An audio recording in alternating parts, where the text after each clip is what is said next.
Okay, അടുത്ത നമുക്ക് 20th ക്വസ്റ്റിലേക്ക് കിടക്കാം. അവിടെ 20th ക്വസ്റ്റൻ ആക്ച്വലി നമ്മുടെ ലിമിറ്റിലെ ക്വസ്റ്റൻ ആണ്. ലിമിറ്റ് ആൻഡ് കണ്ടിന്യൂറ്റി ഡിഫറൻഷ്യബിലിറ്റി എന്ന ചാപ്റ്റർ ക്വസ്റ്റൻ ആണ്.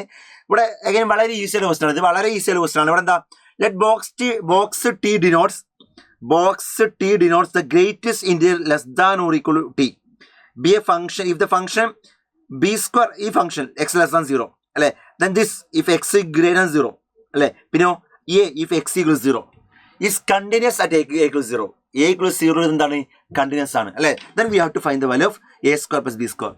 a square plus b square വേണം അല്ലെ. ഇവിടെ ഇത് ബോക്സ് ആട്ടോ, ഇത് ബോക്സ് ആണ്, മാർക്ക് ഉണ്ടാവും അല്ലെ. അവിടെ ഫംഗ്ഷനെ കണ്ടിന്യൂസ് അല്ലേ, x equals 0 x equals 0 continuous ആകുമ്പോഴേ നമുക്കറിയാം ഒരു പോയിന്റിൽ ഒരു ഫംഗ്ഷൻ കണ്ടിന്യൂസ് ആവണമെങ്കിൽ LHL-ഉം RHL-ഉം f of a യും സെയിം ആവണ്ടേ. f of a എന്ന് പറഞ്ഞാൽ f of 0 ആണ് അല്ലെ. f of 0 വാല്യൂ എന്താ, x 0 ആകുമ്പോൾ ഫംഗ്ഷന്റെ വാല്യൂ a അല്ലേ. അപ്പൊ f of 0 ഇവിടെ എന്താ, a ആണ് അല്ലെ. ഇനി എന്താ, LHL-ഉം RHL-ഉം a ആവണ്ടേ അല്ലെ. എന്താ RHL വരിക, RHL ആരാ, RHL എന്ന് പറഞ്ഞാൽ limit x tends to 0 plus ആ അല്ലെ. 0 പ്ലസ് ആകുമ്പോൾ ഫംഗ്ഷൻ ആരാ, 0 പ്ലസ് ആകുമ്പോൾ 0-നേക്കാൾ വലുതല്ലേ.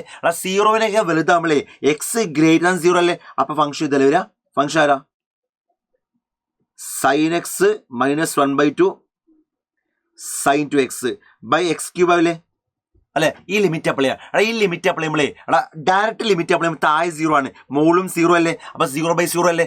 0/0 വരുമ്പോൾ എന്താ അപ്ലൈ ചെയ്യാം, LHL അപ്ലൈ ചെയ്യാലോ അല്ലെ. എന്താ LHL, മുകളിൽ ഡിഫറൻഷിയേറ്റ് ചെയ്യുക, താഴെ ഡിഫറൻഷിയേറ്റ് ചെയ്യുക അല്ലെ. sin x ഡെറിവേറ്റീവ് എന്താ, cos x അല്ലേ, minus 1/2 into what is derivative sin 2x, cos 2x into 2 അല്ലേ വരിക അല്ലെ. താഴെ ഡെറിവേറ്റീവ് x ക്യൂബ് എന്താ, 3x² അല്ലെ. ഇനിയും നിങ്ങൾ ലിമിറ്റ് അപ്ലൈ നോക്ക്, ഇനിയും ലിമിറ്റ് അപ്ലൈ 0/0 കിട്ടും. കാരണം എന്താ, അവിടെ x 0 അല്ലേ, x 0 താഴെ കൊടുക്കുമ്പോൾ 0 ആണ്. താഴെ 0 ആയ മുകളിൽ ഓട്ടോമാറ്റിക്കലി 0 ആണ്, കൊടുത്തു നോക്കേണ്ട ആവശ്യം പോലും ഇല്ല, 0 ആയിരിക്കും. അപ്പൊ എന്താ, വീണ്ടും LHL അപ്ലൈ. അപ്പൊ എന്താ, ലിമിറ്റ് x ടെൻസ് ടു 0 അടാ. cos x ഡെറിവേറ്റീവ് എന്താ, മൈനസ് sin x ആ.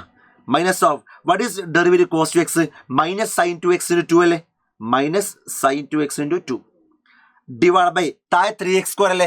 3x² ഡെറിവേറ്റീവ് 6x അല്ലേ അല്ലെ. ഇനി ഞാൻ വേണമെങ്കിൽ സ്പ്ലിറ്റ് ചെയ്ത് കൊടുക്കാം. അപ്പൊ എന്തായി, ലിമിറ്റ് x ടെൻസ് ടു 0 ഞാൻ ഈ 6x ഇവിടെ കൊടുത്തു. അപ്പൊ എന്തായി, minus sin x by 6x plus ഇത് പ്ലസ് ആവൂലേ.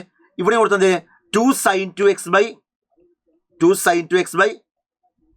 6x അല്ലെ. നമുക്ക് എല്ലാവർക്കും വരാം. എടാ ഈ sin x ബൈ x 1 അല്ലേ അല്ലെ, ബാക്കി അവിടെ ആരുള്ളത് -1/6 അല്ലെ. ഇനി താഴെ sin 2x വന്നാലേ മോള് sin 2x വന്ന് താഴെ 2x വന്നാൽ പോരെ അല്ലെ. sin x ബൈ x 1 ആ. അപ്പൊ sin 2x ബൈ 2x 1 അല്ലേ. അപ്പൊ 2x ഉണ്ടാക്കാൻ വേണ്ടി ഞാനേ 2x ഇപ്പൊ 6x അല്ലുള്ളത്, ആ 6x ഞാൻ 3 × 2x ആക്കി. 3 × 2x ഇത് sin 2x ബൈ 2x അല്ലേ, അത് 1 അല്ലേ. അപ്പം sin 2x ബൈ 2x 1 പിന്നെ ബാക്കി അവിടെ ഉള്ളത് 2/3 അല്ലേ, പ്ലസ് 2/3 -1/6 പ്ലസ് 2/3. ഞാൻ ഡിനോമിനേറ്റർ സെയിം ആക്കാൻ വേണ്ടി 2 ഇവിടെ കൊടുത്തു. അപ്പൊ 2 ഇവിടെ കൊടുത്തു. അപ്പൊ എന്തായി, താഴെ മൊത്തം 6 ആ അല്ലെ. ഇവിടെ എന്താ, -1 + 4 അല്ലേ, -1 + 4 3 അല്ലേ, 3/6 എത്രയാ, 1/2 അല്ലെ. അപ്പൊ RHL ആരാ, 1/2 ആണ് അല്ലെ. അപ്പൊ RHL ആരാ, 1/2 ആണ്. എടാ RHL-ഉം f of 0 ഈക്വൽ അല്ലേ. RHL 1/2 ആണ്, f of 0 a അല്ലേ. അപ്പൊ a എന്താണ്, 1/2 ആണ്. a കിട്ടി 1/2 ആണ്. ഇനി b കിട്ടണം അല്ലെ. ആ b കിട്ടണമെങ്കിൽ എടാ റൈറ്റ് ഹാൻഡ് ലിമിറ്റും ലെഫ്റ്റ് ഹാൻഡ് ലിമിറ്റും f of 0 ഈക്വൽ അല്ലേ. ഇനി ലെഫ്റ്റ് ഹാൻഡ് ലിമിറ്റ് കണ്ടാ പോരെ. എന്താ ലെഫ്റ്റ് ഹാൻഡ് ലിമിറ്റ് വരാ, LHL limit x tends to 0 minus b² into sin π/2 into box of π/2 cos x plus sin x whole cos x ഇതല്ലേ വരിക അല്ലേ. അത് നമുക്ക് എല്ലാവർക്കും അറിയാം. എടാ ബോക്സിന്റെ ഒരു ക്വസ്റ്റ്യൻ കിട്ടിയാലേ ആദ്യം ബോക്സിന് നമുക്കൊരു നമ്പർ ആക്കണ്ടേ അല്ലെ. ആ ഒരു ബോക്സിന് നമുക്ക് എന്ത് ചെയ്യാം, ഒരു നമ്പർ ആക്കി മാറ്റണം അല്ലെ. എടാ ബോക്സിന്റെ ഒരു ക്വസ്റ്റ്യൻ കിട്ടിയാലേ ബോക്സിന് ആദ്യം നമ്മൾ എന്ത് ചെയ്യണം, ഒരു നമ്പർ ആക്കി മാറ്റണം അല്ലെ. നിങ്ങൾ ആലോചിക്കുന്നത് വെച്ചാൽ ഇവിടെ ബോക്സ്, ഞാൻ ബോക്സ് മാത്രം മൈൻഡ് ചെയ്യണം ആദ്യം. ബോക്സ് ആരാ, π/2 into cos x plus sin x into cos x. എടാ ഇത് 0 മൈനസ് അല്ലേ അല്ലെ. എടാ 0 മൈനസ് എന്ന് പറയുമ്പോഴേ 0 തൊട്ട് താഴെ നമ്പർ അല്ലേ അല്ലെ. എടാ 0 മൈനസാ, 0 മൈനസ് എന്ന് പറയുമ്പോഴേ 0 തൊട്ട് താഴെ നമ്പറാ അല്ലെ. അപ്പൊ 0 തൊട്ട് താഴെ നമ്പർ കൊടുക്കണോ, ഒരു -0.9 കൊടുക്കാൻ വിചാരിക്കും അല്ലെ. ആ -0.9 കൊടുത്താലേ ഇതെന്താവും, cos -0.9 sin -0.9 അങ്ങനെയല്ലേ വരിക അല്ലെ. എടാ ജസ്റ്റ് നിങ്ങൾ എന്താ 0 മൈനസ് അല്ലേ. 0 മൈനസ് എന്ന് പറയുമ്പോഴേ 0 തൊട്ട് താഴെ നമ്പറാ അല്ലെ സീറോയൊക്കെ തൊട്ട് താഴെയുള്ള നമ്പർ എന്ന് പറഞ്ഞാലേ എടാ മക്കളെ സീറോയൊക്കെ തൊട്ട് താഴെയുള്ള നമ്പർ അല്ലേ അല്ലെ സീറോയേക്കാൾ തൊട്ട് താഴെയുള്ള നമ്പർ എന്ന് പറഞ്ഞാലേ എന്താ വരിക എന്നാലോചിച്ചു. ഇനി അവിടെ ഒന്നെങ്കിൽ അങ്ങനെ ചെയ്യണം. ഞാൻ അതിലേറെ ഈസി മെത്തേഡ് പറഞ്ഞു കേട്ടോ. എന്ന് വെച്ചാൽ അതിലേറെ ഈസി മെത്തേഡ് പറയാം. നമ്മൾ ചെയ്യേണ്ട കാര്യം വെച്ചാൽ ഞാൻ എക്സ് ടെൻസ് ടു 0 മൈനസ് ആ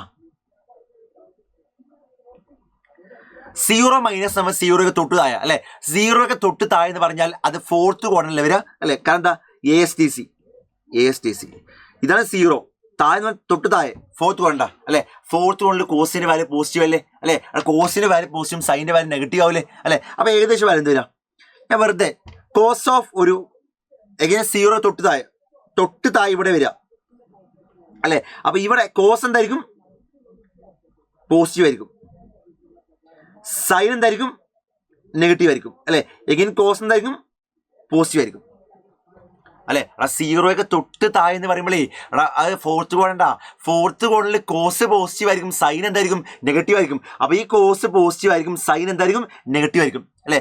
ഏകദേശം വാല്യൂ ഒക്കെ എത്രയായിരിക്കും വാല്യൂ ഇപ്പൊ ഇത് പോയിന്റ് ഇതാണ് 0 അല്ലെ. അപ്പൊ ഈ വാല്യൂ എന്ന് പറയുമ്പോൾ -0.99 എന്നൊക്കെ വരിക അല്ലെ. -0.9 അല്ല ഇത് 0 ഇത് -0.0001 വരിക അല്ലെ. കോസ് 0 1 ആണ് കോസ് 0 എന്താ 1 ആണ്. ആ 1 തൊട്ട് താഴെ നമ്പറൊക്കെ വരിക അല്ലെ. കോസ് 0 എന്താണ് 1 ആണ്. അപ്പൊ 1 തൊട്ട് താഴെ നമ്പർ വരിക അല്ലെ. അപ്പൊ ഇതിന്റെ വാല്യൂ ഏകദേശം 0.9 ഒക്കെ വിചാരിക്കും 0.9 വിചാരിക്കും അല്ലെ. അങ്ങനെയെങ്കിലേ 0.9 ഒരു ഫ്രാക്ഷൻ ഇവിടെ കുറയ്ക്കല്ലേ ചെയ്യുക. ഇത് പോസിറ്റീവ് ആണ് പക്ഷെ ഇത് നെഗറ്റീവ് അല്ലേ. നെഗറ്റീവ് ആണെങ്കിൽ 0.2 0.3 ഒക്കെ വരിക -0.2 0.3 വരിക അല്ലെ. അപ്പൊ 0.9 -0.2 ഒക്കെ വരിക അല്ലെ. അപ്പൊ ഇതിന്റെയൊക്കെ ഏകദേശം വാല്യൂ പോയിന്റ് സംതിങ് വരിക. ഇതെന്താ വരിക പോയിന്റ് സംതിങ് വരിക അല്ലെ. അത് 0.8 ഒക്കെ കൊടുത്തേക്ക് വെറുതെ 0.8 അല്ലെ. ഇനി ഇത് പോസ്റ്റ് അതും 0.9 അത് 0.9 ഒക്കെ വരും ഏകദേശം വാല്യൂ കേട്ടോ. അപ്പൊ എന്തായി π/2 × 0.8 × 0.9 അല്ലേ. അപ്പൊ എന്തിനാ π/2 എന്ന് പറഞ്ഞാൽ 3.14 അല്ലെ. അപ്പൊ ഇതെന്താ വരിക ശരിക്ക് 3.14/2 3.14 3/2 ആണല്ലേ ഏകദേശം 1.5 സോ 1.5 × 0.8 × 0.9 ഏകദേശ വാല്യൂ അപ്പൊ എന്തിനാ 15 ഏകദേശ വാല്യൂ ആട്ടാ പറയാം വേറെ ഒന്നുമില്ല 1.5 × 0.8 എത്ര വരിക 1.5 15 × 8 8 40 120 അല്ലെ. 120 × 9 എത്രയാ 18 1 1 10 11 അല്ലെ 1150 ഓക്കെ 3 0 അപ്പൊ 1.180 വരും അല്ലെ. അപ്പൊ ഇതിന് ഏകദേശം എന്താ 1.180 ബോക്സ് ഓഫ് 1.180 ബോക്സ് ഓഫ് 1.180 എന്ന് പറഞ്ഞാൽ 1 അല്ലേ വരിക അല്ലെ. ഏകദേശമാണ് കണക്ക്. അപ്പൊ എന്താ 1 കിട്ടിയത് അല്ലെ. അപ്പൊ 1 ആണ് ഈ ബോക്സ് വാല്യൂ എന്താ 1 ആണ്. അപ്പൊ ഈ ബോക്സ് വാല്യൂ എന്താണ് 1 ആണ്. അപ്പൊ ഈ ബാക്കില് sin π/2 അല്ലേ വരിക. ഇവിടെ sin π/2 1 അല്ലേ. അപ്പൊ അതിന്റെ വാല്യൂ b² അല്ലേ വരിക അല്ലെ. ഈ ബോക്സിന്റെ വാല്യൂ 1 ആണ്. ബാക്കി എന്താ b² sin π/2 sin π/2 1 അല്ലേ. b² 1 ആവും അതെന്താ b² അല്ലേ വരിക അതാരാ b² അല്ലെ. അപ്പൊ ലെഫ്റ്റ് ലിമിറ്റ് ആരാ b². ലെഫ്റ്റ് ലിമിറ്റ് ആരാ b² അല്ലെ. അപ്പൊ ലെഫ്റ്റ് ലിമിറ്റ് b² അല്ലേ. അപ്പൊ b² RHL 1/2 അല്ലേ. അല്ല b² എന്താ 1/2. അപ്പൊ a² എന്താ a/2 a 1/2 അല്ലേ. അപ്പൊ a² എന്താ 1/4 ചോദിച്ചത് എന്ത് കാണാനാ a² + b² a² എന്താ 1/2 b² എന്താ 1/4 അര plus 4 മുക്കാലല്ലേ 3/4 answer 3/4 option 3 answer. Okay നല്ല ക്വസ്റ്റ്യൻ ആണ്. ബോക്സിന്റെ ബേസിക് ഐഡിയ ഉണ്ടാവണേ.